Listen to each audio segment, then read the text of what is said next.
तो कहानी की शुरुआत होती है स्क्रीन पर चमकते उस मैसेज के साथ जो साफ करता है कि आखिर यह पैरागन टिकट किस किस को दिया जाता है। दोस्तों, ये टिकट सिर्फ उन खुशकिस्मत लोगों को मिलता है जिन्होंने अपनी पूरी लाइफ एकदम परफेक्ट तरीके से जी हो और कभी कोई गलती ना की हो। साथ ही ये उन वीरों को भी मिलता है जो दूसरों की जान बचाने के लिए अपनी जान सैक्रिफाइस कर देते हैं। और अगर कोई अपनी मौत के तय समय से पहले ही दुनिया छोड़ देता है तो उसे भी यह पैरागन टिकट थमा दिया जाता है। इस मैसेज को देखकर हमें समझ आ जाता है कि पिछले पार्ट में सुहोंग को टिकट देकर इस गैंग ने कोई गलती नहीं की थी। अब सीन कट होता है और हमारे तीनों गार्डियंस गैंगरिम, हेवन मैक और ली इस सुहोंग को लेकर परलोक की तरफ बढ़ रहे हैं। तभी गैंगरिम एक बोल्ड डिसीजन लेता है और कहता है कि हमें इन सातों देवताओं के चक्कर काटने की कोई जरूरत नहीं है, हम सीधा गॉड ऑफ गॉड्स यानी सुप्रीम लीडर से मीट करेंगे। ऐसा कहकर सीधा आगे निकल पड़ता है। पर भाई, परलोक के भी अपने करे रूल्स होते हैं ना, आप इस तरह सबको स्किप करके सीधे वीवीआईपी टेबल तक नहीं जा सकते। इसीलिए वहां के गार्डियंस इन तीनों पर अटैक कर देते हैं। इसी घमाघमी के बीच गैंगरिम को अपना एक धुंधला सा फ्लैशबैक याद आता है। कहानी सदियों पीछे चली जाती है जहां गैंगरिम किसी राज्य का एक ताकतवर जनरल हुआ करता था। तभी अचानक कोई जोर से चिल्लाकर उसे जगाता है। गैंगरिम अपनी बेहोशी से उठ खड़ा होता है और फिर दोनों मिलकर परलोक के उन गार्ड्स के साथ एक भयंकर युद्ध शुरू कर देते हैं। इस जंग के बीच वहां एक जोरदार अर्थक्वेक महसूस होता है और देखते ही देखते मिट्टी का एक आलीशान पैलेस तैयार होने लगता है। ये और कुछ नहीं बल्कि गॉड ऑफ गॉड्स का अपना पैलेस होता है। उसे इस तरह अचानक अपीयर होते देख वहां लड़ रहे सभी लोग थम जाते हैं और सम्मान में अपना सिर झुका लेते हैं। ली भी झटपट सुहोंग को देवता को प्रणाम करने को कहती है। अब तीनों गार्डियंस अपने हथियार छोड़ देते हैं और देवता के आगे घुटने टेककर बिल्कुल चुपचाप खड़े हो जाते हैं। देवता गैंगरिम से बहुत ही ज्यादा एंग्री नजर आते हैं और उसे खरी खोटी सुनाने लगते हैं। इसकी वजह यह थी कि सुहोंग मरने के बाद भी अपने दिल में बदले की आग लिए धरती पर एक वेंसफुल स्पिरिट बनकर भटक रहा था और गैंगरिम उस पर भरोसा जताते हुए उसे रीइंकार्नेशन दिलाने की जिद पर अड़ा हुआ है। यहाँ देवता का गुस्सा अपनी जगह बिल्कुल जायज था। ऊपर से उनके दो लॉयर्स तो आग में घी डालने का काम कर रहे थे। उनका साफ कहना था कि सुहोंग की मौत महज एक एक्सीडेंट थी, उसे किसी ने जानबूझकर नहीं मारा था। ऐसी सिचुएशन में उसकी आत्मा को सीधे भस्म कर देना चाहिए क्योंकि वह दोबारा जन्म लेने के काबिल ही नहीं है। पर गैंगरिम भी हार मानने वाला खिलाड़ी नहीं था। वो देवता से विनती करता है कि हमें बस एक आखिरी चांस दीजिए, हम पक्का प्रूव कर देंगे कि सुहोंग के साथ आखिर क्या हुआ था। इस पर देवता कहते हैं कि बेटा, चांस तो मिल जाएगा पर अगर तुम्हारी बात गलत निकली तो अंजाम जानते हो ना।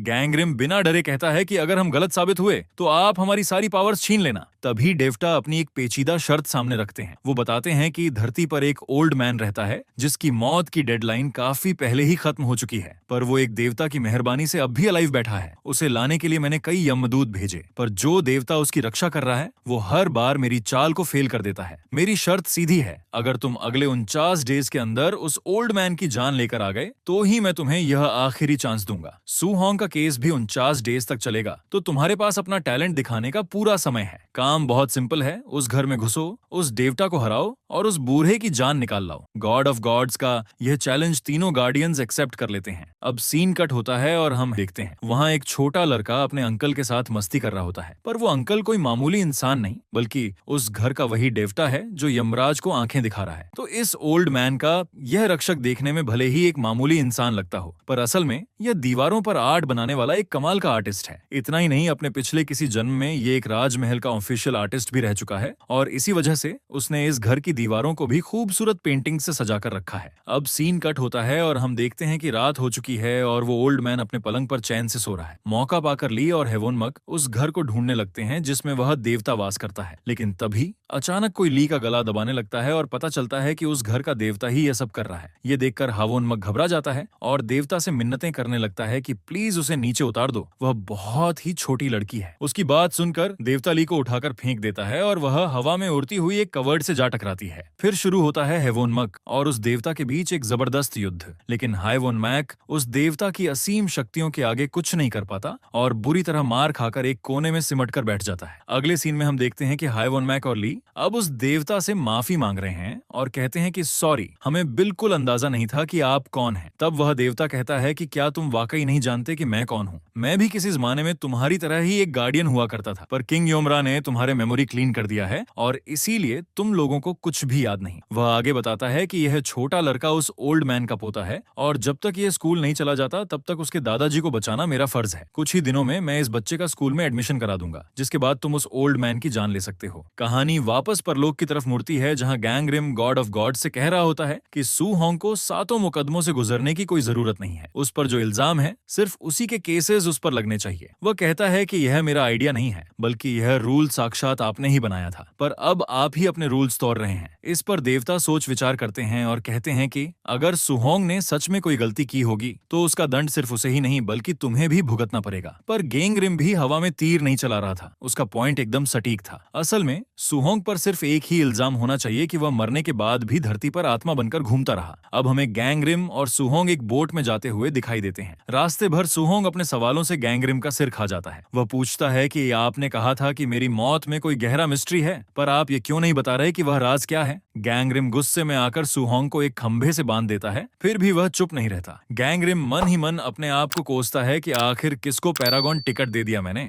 फिर वह बोट पर एक बटन दबाता है और वह खंभा लंबा होकर सीधा आसमान छूने लगता है। इसके बाद गैंग रिम उसे मोड़कर पानी में गिरा देता है, जहां इंसानी चेहरे वाली कई डरावनी मछलियां सुहोंग को घेर लेती हैं। सुहोंग डर के मारे चिल्लाने लगता है। तभी वहां हेवोनमक और ली प्रकट होते हैं और धरती पर घटी सारी बातें बताते हैं। वे कहते हैं कि उस रक्षक देवता ने हमसे टिकट छीन लिया है और साफ कह दिया है कि उस ओल्ड मैन की जान तभी ली जा सकेगी जब उसका पोता स्कूल चला जाएगा, और उस लड़के को स्कूल जाने में अभी 40 दिन बाकी हैं। ये सुनकर गैंग रिम बिल्कुल हमारे ऑफिस के बॉस की तरह बिहेव करता है और कहता है कि मुझे कोई एक्सक्यूजेस मत दो, जल्द से जल्द वह गरहा ढूंढकर उसे फोड़ दो। अगली बार जब मुझसे मिलने आओ तो टिकट साथ लेकर आना, वरना मुझे अपनी शक्ल मत दिखाना। बेचारे दोनों गार्डियंस एक बार फिर से भारी मन के साथ धरती के लिए निकल पड़ते हैं। उसी वक्त गैंग रिम देखता है कि एक बहुत ही खतरनाक मछली बोट की तरफ तेजी से बढ़ रही होती है। अब कहानी पहुंचती है उस ओल्ड मैन के घर पर, जहां 7-8 गुंडे उसे बुरी तरह धमका रहे होते हैं। लगता है उस ओल्ड मैन ने इनसे कुछ उधार लिया था जिसे वह चुका नहीं पाया। वहां मौजूद देवता यह सब देखकर दंग रह जाता है। पर दोस्तों, करवा सच तो यह है कि वह देवता चाहकर भी इंसानों को कोई नुकसान नहीं पहुंचा सकता। इसीलिए वह मजबूर होकर उन आदमियों से विनती करता है कि उनके उद्धार के पैसे जल्दी ही लौटा दिए जाएंगे। प्लीज उस ओल्ड मैन को तंग मत करो। पर वे जालिम लोग गुस्से में देवता को धक्का दे देते हैं और वह कीचड़ में जा गिरता है। शरीर पर गंदगी लगते ही उस देवता की सारी पावर्स नष्ट हो जाती हैं और वह बहुत ही कमजोर हो जाता है। इस कमजोरी का फायदा उठाते हुए ली और हेवन मैक उस देवता के साथ अपनी डील पक्की करने की सोचते हैं। वे उसे समझाते हैं कि अगर तुम हमारी पुरानी मेमोरी लौटा दो तो हम बदले में इस छोटे बच्चे की रक्षा करेंगे। तभी उन आदमियों में से एक उस बच्चे को जबरदस्ती पकड़ लेता है। इसी बीच ली लगातार देवता के सामने अपनी डील रख रही होती है और पूछती है कि ये डील तुम्हें मंजूर है या नहीं। भाई सोच लो, बच्चे की जान का सवाल है। देवता के पास अब कोई और रास्ता नहीं बचता और वह झुंझलाकर कहता है कि ठीक है, मुझे डील मंजूर है, बस तुम मेरा सिर खाना बंद करो और उस बच्चे को बचाओ। इसके बाद हेवन मैक एक असली सुपर हीरो वाली एंट्री मारता है और उन गुंडों को कूट कूट कर मारता है। अपना पूरा टैलेंट दिखाकर वह उस बच्चे को बचा लेता है। अब सीन कट होकर वापस गैंग रिम और सुहोंग पर आता है। गैंग रिम सुहोंग को पानी से बाहर निकालता है और कहता है कि मेरी 2 बातें गौर से सुनो। पहली तो ये कि तुम्हारी मौत के पीछे जो मिस्ट्री है वो मैं तुम्हें अभी नहीं बल्कि तुम्हारी हियरिंग के वक्त ही बताऊंगा। और दूसरी बात ये कि मेरी लाइफ भी बिल्कुल तुम्हारी तरह ही थी, जहां मेरे अपने सगे भाई ने स्वार्थ के लिए मुझे मार डाला था। इस वक्त मैं इससे ज्यादा कुछ नहीं बता सकता। ऐसा कहकर वह फिर से सुहोंग को पानी में छोड़ देता है। तभी एक राक्षस जैसी विशाल मछली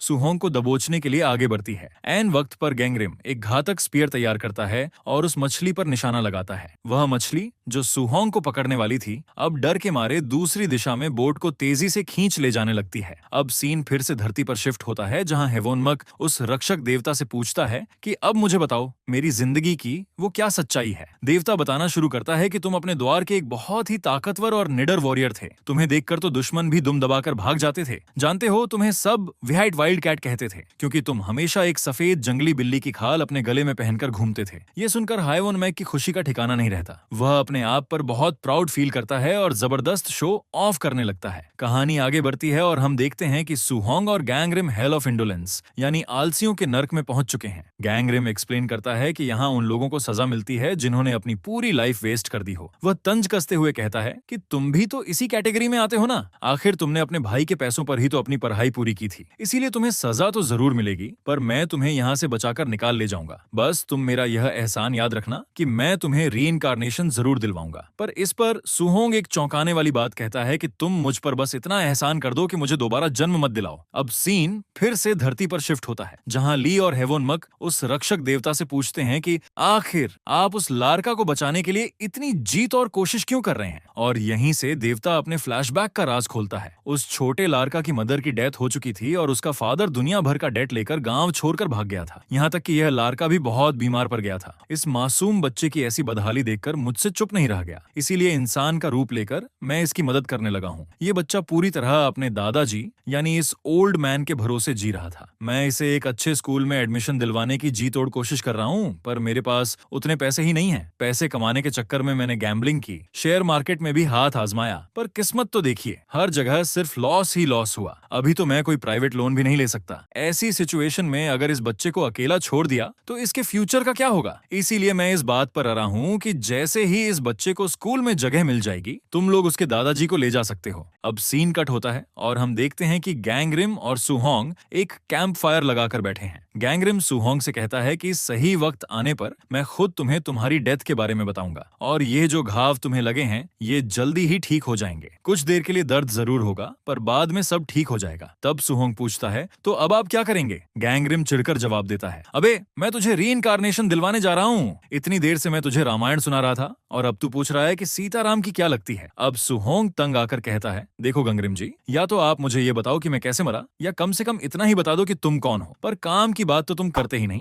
जब देखो मुझे दोबारा जन्म दिलवाने पर तुले हुए हो। अरे नहीं चाहिए मुझे रीइंकार्नेशन। ऐसा कहकर वह गुस्से में वहां से भागने लगता है। गैंगरिम उसे पीछे से पुकारता है, पर तभी वह लार्का खुद कुछ दूर जाकर रुक जाता है। उसकी आंखों के सामने एक बहुत ही गहरा गड्ढा दिखाई देता है। सुहोंग की इस जिद के आगे गैंगरिम आखिरकार झुक जाता है और अपने बारे में बताना शुरू करता है। वह कहता है, मेरे फादर गोरियो आर्मी के जनरल थे। वो एक बहुत ही काबिल और नेक इंसान थे, इसीलिए सब उनकी बड़ी इज्जत करते थे। जिस उम्र में मैंने हॉर्स राइडिंग सीखी थी, तब से ही मेरे फादर मुझे वॉर में अपने साथ ले जाते थे। हर मुश्किल सिचुएशन को वो बहुत समझदारी से हैंडल करते थे। ये सुनकर सुहोंग कहता है, वह सब तो ठीक है, पर मुझे तुम्हारे भाई के बारे में जानना है। इस पर गैंगरिम कहता है कि एक वॉर के दौरान जब हमने अपने दुश्मन को हरा दिया था, तब आर्मी कैंप में एक छोटा बच्चा मिला जिसने अपने पेरेंट्स को खो दिया था। मेरे फादर उस बच्चे को बचाकर साथ ले आए और उसे एक ऑर्फनेज में एडमिशन करवा दिया। असल में वहीं से मेरी जिंदगी की असली कहानी शुरू हुई थी। अब सीन कट होता है और हम देखते हैं कि धरती पर दोनों गार्डियंस उस बच्चे और उस ओल्ड मैन के साथ लगभग सेटल हो गए हैं। यहाँ तक कि उस बच्चे के होमवर्क में भी अब ली हाथ बटाने लगी है। दूसरी तरफ हेवोनमक उस ओल्ड मैन के साथ हंसी मजाक करते हुए टीवी पर न्यूज देख रहा होता है। तभी न्यूज में दिखाते हैं कि कुछ आर्मी ऑफिसर्स सुहोंग की लाश को जमीन खोदकर बाहर निकाल रहे हैं। इधर गैंगरिम अपना फ्लैशबैक कंटिन्यू करता है और कहता है कि मेरे फादर ने जिस लड़का को ऑर्फनेज भेजा था, वो उसे भी बिल्कुल अपने सगे बेटे की तरह ही देखते थे। मुझे ये बात रत्ती भर भी पसंद नहीं थी और इसी वजह से मुझे उस लार्का से चीर होने लगी थी, पर मैं अपने फादर को ये बात कभी नहीं बताना चाहता था। इस तरह दिन गुजरने लगे और मेरे फादर उस लड़का को खूब ट्रेन करने लगे। मेरे फादर जैसे काबिल वॉरियर से ट्रेनिंग पाकर वो लड़का और भी आगे निकल गया। इतना ही नहीं, वो डिफेंस करना भी अच्छी तरह से सीख गया था। मैं उसे चाहे जितना भी अटैक कर लूं,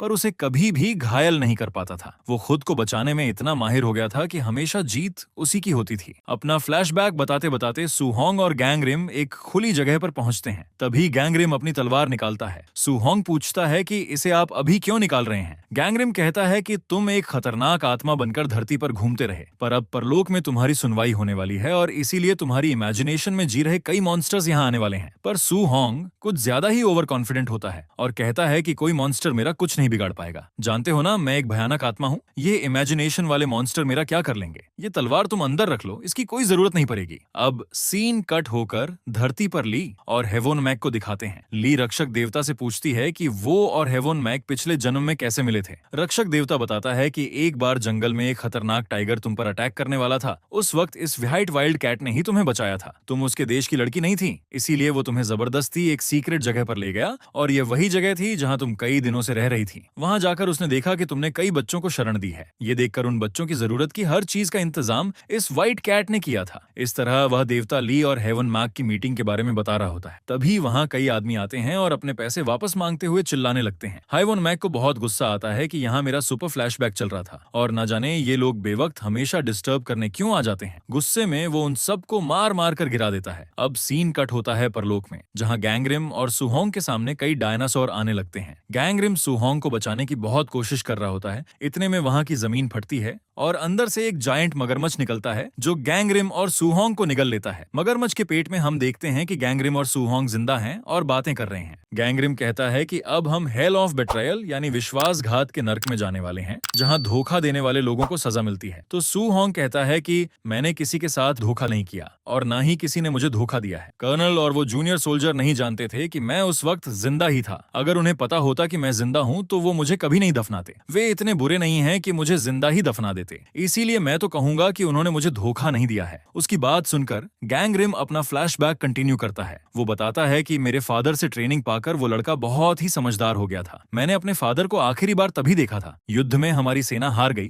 और मेरे फादर भी उस वॉर में मारे गए। इसके बाद मुझे जनरल बना दिया गया। सू होंग उसका मजाक उड़ाकर कहता है कि जनरल बनकर तो तुमने अपने उस भाई से जरूर बदला लिया होगा। इस पर गैंग्रिम चुप रह जाता है। अब सीन कट होता है धरती पर, जहां रक्षक देवता हेवोनमक के फ्लैशबैक कंटिन्यू कर रहा होता है। फ्लैशबैक में ली अब हेवन मार्क के संरक्षण में होती है। पिछले जन्म में ली के पेरेंट्स को व्हाइट वाइल्ड कैट ने ही मारा होता है। ये सुनकर ली को बहुत ही बुरा लगता है और वो हावोनमक से बात नहीं करती। उसका बिहेवियर देखकर हावोनमक उससे कहता है कि तुम इस तरह मुझसे मुंह क्यों मोड़ रही हो। वो कई हजारों वर्षों पुरानी बात है। उस बात पे तुम अब मुझसे गुस्सा हो रही हो। पर ली इस बात को एक्सेप्ट नहीं करती और कहती है कि पिछला जन्म हुआ तो क्या हुआ, तुम जानते थे कि तुमने मेरे माँ बाप को मारा था, पर तुमने ये बात मुझसे छुपाई। तुम बहुत ही बुरे हो। तब रक्षक देवता उसे समझाता है कि तुम हेवोनमक से नफरत मत करना। तुम्हारे पेरेंट्स की मौत का जिम्मेदार हेवोनमक जरूर था, पर वो उस बात पर रोज पछताया करता था। उसके बदले में उसने तुम्हारी और उन सारे बच्चों की जी जान से देखभाल की थी। अपने दिल की बात वो तुमसे कभी कह नहीं पाया क्योंकि वह डरता था कि तुम उससे नफरत करने लगोगी। अब सीन कट होता है और गैंग्रिम और सुहोंग पहुंच जाते हैं हेल ऑफ इनजस्टिस यानी अन्याय के नर्क में। वहां के दोनों लॉयर्स सुहोंग के खिलाफ कहते हैं कि यह वेंजफुल स्पिरिट बनकर धरती में घूमता रहा, इसीलिए इसे दंड जरूर मिलना चाहिए। गैंग्रिम बीच में टोक कर कहता है कि यह बिल्कुल गलत है। सू होंग को जानबूझकर मार दिया गया था। वहां के देवता इस बात का सबूत मांगते हैं। गैंग्रिम कहता है कि इसका एक विटनेस है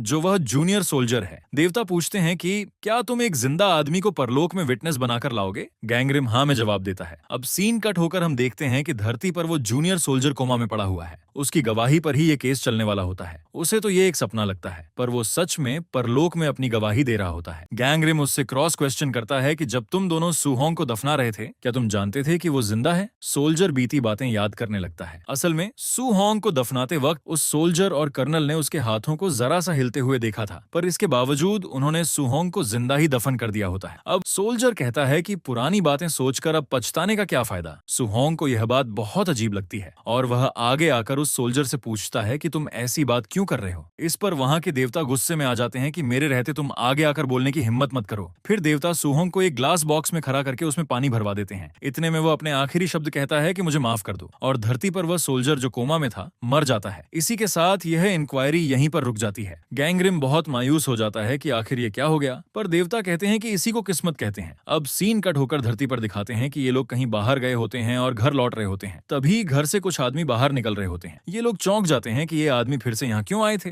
वे घर के अंदर जाकर देखते हैं तो उनके होश उड़ जाते हैं। घर का सारा सामान तितर बितर पड़ा होता है और बेचारे ओल्ड मैन को भी बुरी तरह पीटा है। तभी अचानक रक्षक देवता तेजी से कमजोर होने लगता है। फिर पता चलता है कि उन आदमियों ने उस गरहा को भी तोड़ दिया है जिसमें वह देवता रहता था। इसी वजह से उसकी शक्ति धीरे धीरे खत्म होने लगती है और वह अपनी आखिरी सांसें गिन रहा होता है। ली उस गरहा को छोड़ने की लाख कोशिश करती है, पर सब बेकार साबित होता है। अब सीन कट होता है परलोक में, जहां गैंग्रिम अपना पक्ष प्रूव नहीं कर पाता और इसीलिए सुहोंग को कड़ी सजा मिलने वाली होती है। तब गैंग्रिम वहां के देवता से एक बड़ी बात कहता है। वो कहता है कि जन्म और मृत्यु तो स्वाभाविक बातें हैं, पर किसी को भी ऐसी बुरी मौत नहीं मिलनी चाहिए। यही मेरा असली पक्ष है। ये बात देवता को बिल्कुल ठीक लगती है और वह सुहोंग को रिलीज कर देते हैं। उधर धरती पर ली अपनी पूरी जान लगा देती है, पर वह उस गरहा को ठीक से जोर नहीं पाती और रक्षक देवता अब अपनी आखिरी सांसें ले रहा होता है। पर वह इनका फ्लैशबैक कंटिन्यू करता है और बताता है कि हेवन मैक यानी वाइल्ड कैट के देश के राजा को इस बात की भनक लग गई थी कि उसने दुश्मन देश के कुछ लोगों की मदद की है। फिर राजा के आदमियों ने वाइल्ड कैट को कैप्चर कर लिया और उसे एक जगह बांधकर करीब पूछताछ करने लगे कि उसने दुश्मन देश के बच्चे कहाँ छुपा कर रखे हैं। वे खासकर ली के बारे में पूछ रहे होते हैं। पर हेवोनमक, इतने टॉर्चर के बाद भी तुमने अपना मुंह नहीं खोला। आखिरकार गुस्से में आकर उस राजा ने तुम्हें जंगल में खूंखार भेड़ियों के बीच छोड़ देने का हुक्म दे दिया। तब हेवोनमक पूछता है कि क्या मेरी मौत उन भेड़ियों के काटने से हुई थी? रक्षक देवता कहता है कि नहीं, तुम इसे एक दूसरे एंगल से देखने की कोशिश करो। अब हेवोनमक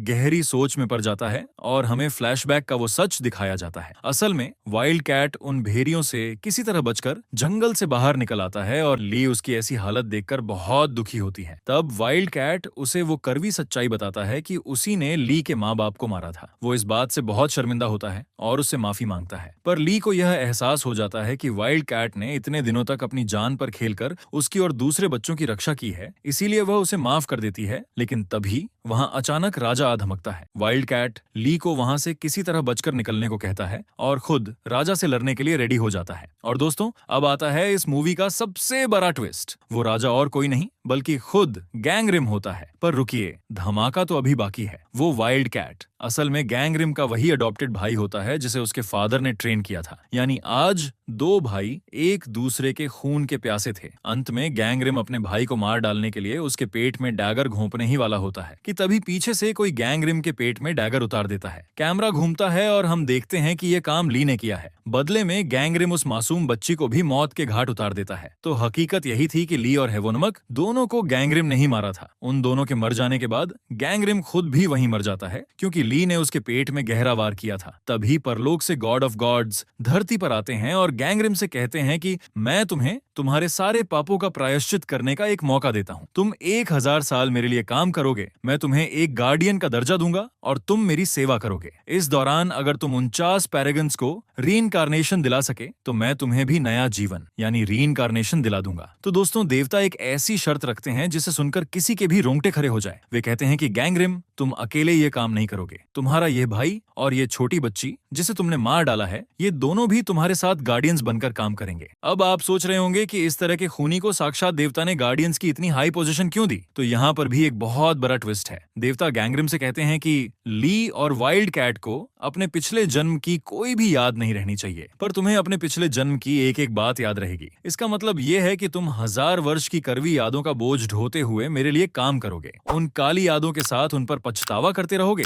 और यही तुम्हारी सबसे बड़ी सजा होगी। अब सीन कट होता है। फिर वे दोनों हेल ऑफ वायलेंस यानी हिंसा के नर्क में पहुंचते हैं। वहां के लॉयर्स आर्ग्यू करते हैं कि सू होंग की आत्मा ने धरती पर कई लोगों को घायल किया है, इस वजह से उसे एक्ट ऑफ वायलेंस के तहत सजा मिलनी चाहिए। पर गैंगरिम बीच में टोकते हुए कहता है कि उसे इस नर्क में सजा मत सुनाइए। हमारा अगला और last gate hell of murder अभी भी बचा हुआ है। वहां गॉड ऑफ गॉड्स के सामने हम सारी सच्चाई प्रूव कर देंगे। इस पर देवता पूछते हैं कि अगर वहां प्रूव हो गया कि यह आदमी सजा के लायक ही है तो क्या करोगे? गैंगरिम जरा भी नहीं सोचता और कहता है कि तब मैं अपना रीइंकार्नेशन त्याग दूंगा। देवता चौंक कर पूछते हैं कि क्या तुम अपनी 1000 साल की सारी मेहनत पर पानी फेरना चाहते हो, और वो भी इस वेंजफुल स्पिरिट के लिए? गैंगरिम बिना डरे हाँ में जवाब देता है। देवता कहते हैं कि अगर तुम्हारी किस्मत में यही लिखा है तो होनी को कौन टाल सकता है। ऐसा कहकर देवता उन्हें आखिरी गेट पर जाने की परमिशन दे देते हैं। अब दोनों हेल ऑफ मर्डर में पहुंचते हैं। यहाँ दो देवता होते हैं, एक हेल ऑफ मर्डर के देवता और दूसरे खुद गॉड ऑफ गॉड्स। यहाँ उस कर्नल को विटनेस के तौर पर बुलाया जाता है। कर्नल धरती पर अपनी नींद में एक गहरा सपना देख रहा होता है और ये सारी सुनवाई असल में उसके सपने में चल रही होती है। गैंगरिम उससे कड़ाई से पूछता है कि उस दिन जब तुम सुहोंग को दफना रहे थे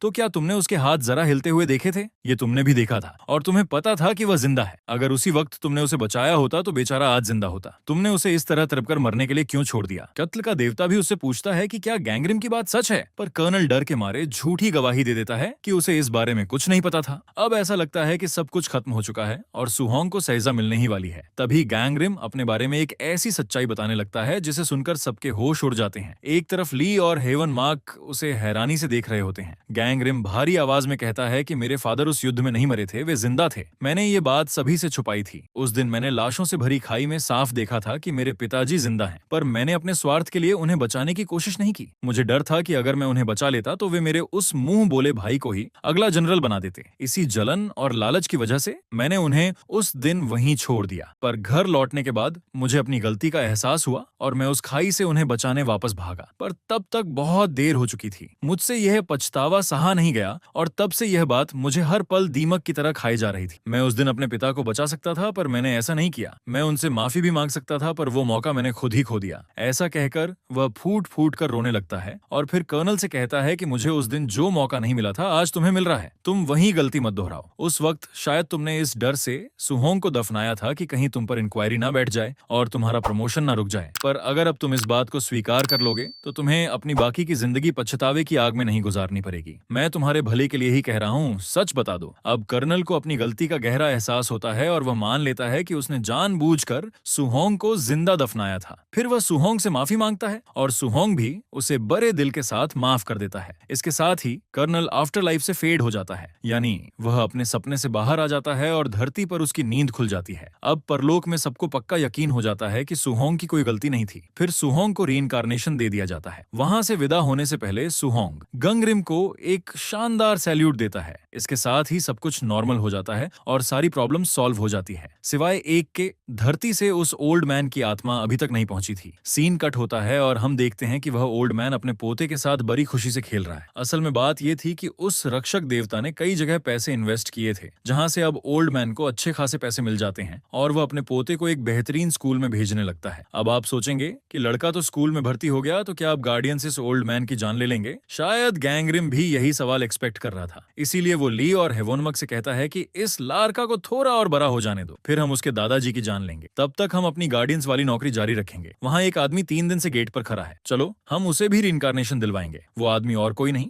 बल्कि वही जूनियर सोल्जर होता है। उससे मिलने के लिए ली और हाइवोनमक निकलते हैं। तभी गैंगरिम उन्हें रोकता है और कहता है कि मैं तुमसे एक बात कहना चाहता हूँ। हजारों साल पहले मैं इसके आगे गैंगरिम कुछ बोल नहीं पाता और काफी नर्वस दिखता है, पर ली और हेवनमैक यह अच्छी तरह जानते हैं कि वो क्या बोलने की कोशिश कर रहा है। धरती पर रक्षक देवता ने उन्हें पूरा फ्लैशबैक पहले ही बता दिया था, इसीलिए वे गैंगरिम का दिल और नहीं दुखाना चाहते और बात को वहीं रोक देते हैं। वे कहते हैं कि वो सब आप छोड़िए, आपको कुछ बताने की जरूरत नहीं है क्योंकि हम बहुत बिजी हैं, हमें बस अपना नया काम मिला है। ऐसा कहकर वे दोनों बड़े जॉली मूड में हाई फाइव करते हुए वहां से निकल जाते हैं। उनका यह एटीट्यूड देखकर गैंगरिम का मन अब थोड़ा हल्का हो जाता है। पर दोस्तों, कहानी के अंत में एक और बहुत बड़ा ट्विस्ट अभी बाकी है। जब सुहोंग रीइंकार्नेशन के लिए तैयार हो रहा होता है, तभी गॉड ऑफ गॉड्स उसके सामने आकर कहते हैं, मैं तुम्हें मेरे लिए काम करने का एक मौका देता हूँ, क्या तुम मेरे लिए काम करोगे? और सुहोंग मान जाता है क्योंकि उसे दोबारा जन्म लेने में बिल्कुल भी इंटरेस्ट नहीं था। अब एक छोटा सा फ्लैशबैक दिखाया जाता है जिसमें गैंगरिम के फादर की आत्मा के सामने गॉड ऑफ गॉड्स आकर कहते हैं कि तुम एक बहुत ही अच्छे और नेक इंसान थे, यहाँ तक कि दुश्मन देश के लोग भी तुम्हारी बहुत इज्जत करते थे। तुम्हारे जैसे समझदार और काबिल इंसान को मैं एक और मौका देता हूँ, क्या आप मेरे साथ मिलकर काम करेंगे और मेरी तरह गॉड ऑफ गॉड्स बनेंगे? गैंगरिम के फादर शुरुआत में इस ऑफर को स्वीकार नहीं करना चाहते थे, पर अपने बेटे गैंगरिम के बारे में सोचकर उन्होंने ये ऑफर एक्सेप्ट कर लिया। पर उन्होंने देवता के सामने एक शर्त रखी थी कि मैं अपने असली रूप में रहकर यह काम नहीं करूंगा, आपको अपना रूप मुझे देना होगा। देवता उनकी बात मान लेते हैं और अपना रूप उन्हें सौंप देते हैं। इसका मतलब ये हुआ कि अब तक जिस गॉड ऑफ गॉड्स की हम बात कर रहे थे और जिन्हें हमने देखा, वो असल में गैंगरिम के पिता ही थे। और इसी महा सस्पेंस के खुलने के साथ ये मूवी यहाँ पर खत्म होती है। ये मूवी आपको कैसी लगी कमेंट्स में बताना ना भूलिएगा। हमें यकीन है कि आपको यह बहुत पसंद आई होगी। और दोस्तों, इस वीडियो को एक लाइक, चैनल को सब्सक्राइब जरूर कीजिए और साथ ही अपने फ्रेंड सर्कल्स में इस वीडियो को शेयर जरूर करें। Finally, thanks for watching.